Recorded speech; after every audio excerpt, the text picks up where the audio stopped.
most interesting stuff out there, invariably, is stuff that I think tests the envelope of what we think of as literature, you know? And maybe it's because I just came off of doing this graphic novel. You know, maybe it's because, you know, genre fiction in general, I think, is a space which I think has tested the limits, the imaginable limits of what we think about as literature more than just about any other. You know, we think about, you know, Michael Chabon, you know, and we think about other people who have utilized the tools, you know, from non-traditionally literary spaces to tell literary stories. You know, it strikes me that there's an opportunity, and has always been an opportunity, if we've been willing to embrace it, to try something new.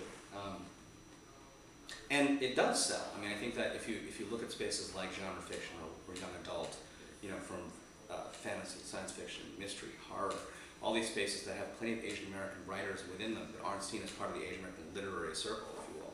You know, these are places which I think stories can be told in, including short stories, with you know, a great deal of success. And so I guess what I'm saying is, instead of repressing the urge, maybe explore ways of expanding the horizons of that urge, and see whether or not the stories you're telling, or the story you're telling, even the novel form, you know, might find a home in another category outside of that very narrow category of literary fiction, you know, or literary nonfiction memoir, that pockets it into a certain shelf in a certain bookstore.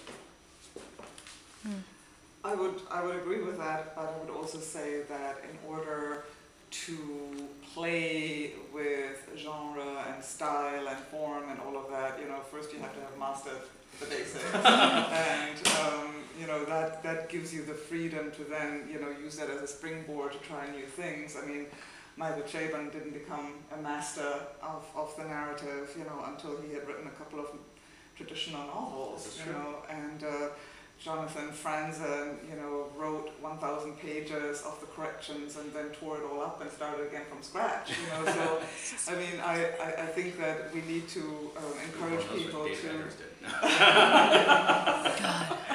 Yeah, who knows, right? To be creative and non-traditional, but we also need to, I think, respect the craft. That I entirely agree with. I mean, you know, the limits of, you know, being contradictory are that at some point you have the practical, which is, you know, that everything takes work, you know. Yeah. And I think that, you know, even if the beginning point is simply talking about it with other people who are writers and or editors, you know, and simply putting pen to paper or fingers to keyboard and starting to create, you know, those are all the steps, the 10,000 hours, Gladwellian hours you have to progress down before success. Right, exactly.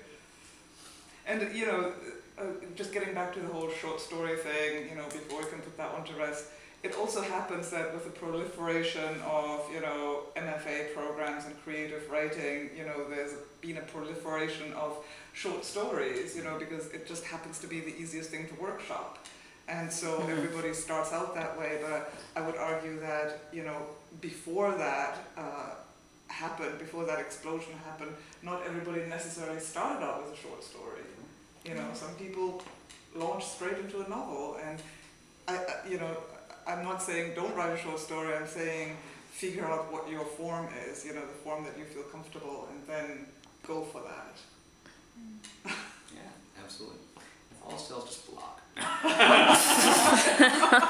What you said about the projects you're writing on will require you to make yourself vulnerable and to, in some ways, you know, let those masks drop, you know, whether it is, you know, just by showing your writing to other people or by being revealing in the sense, and especially when it comes to memoirs, you know, the only way that those things work is if you reveal yourself and your own fragilities and your own not so nice parts, you know, which we all have, and that's ultimately, you know, the thing that makes a memoir or any kind of story really successful is if the reader can, you know, somehow find those universal qualities, you know, that are human qualities that they can, you know, that they can relate to, and so then ultimately, then those other the things that make it interesting and unique, you know, and distinctive and all of that fall away,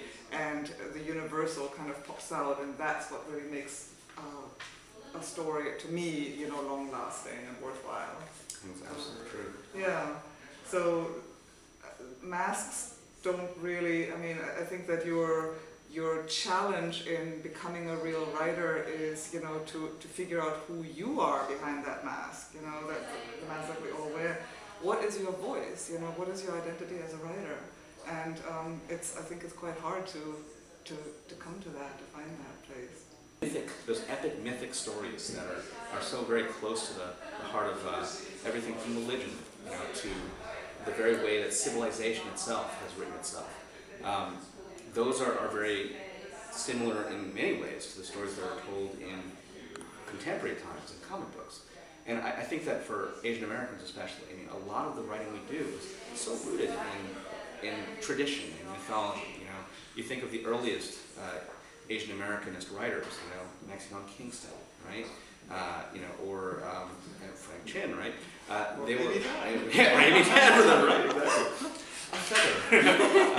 You know, that sort of magically real quality, that closeness to that raw essence of story, is part of what makes what they write about powerful, not just for people who are in their cultures, but from outside of it.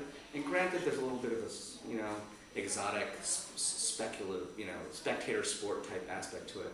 But, you know, when I talk about writing, I urge people to think about, you know, in a way that's sort of, especially writing about yourself and about, from a memoirist perspective, what's your personal mythology? What are the things that, you know, when you think of your origin story, right? You know, your powers, your you know, your weaknesses.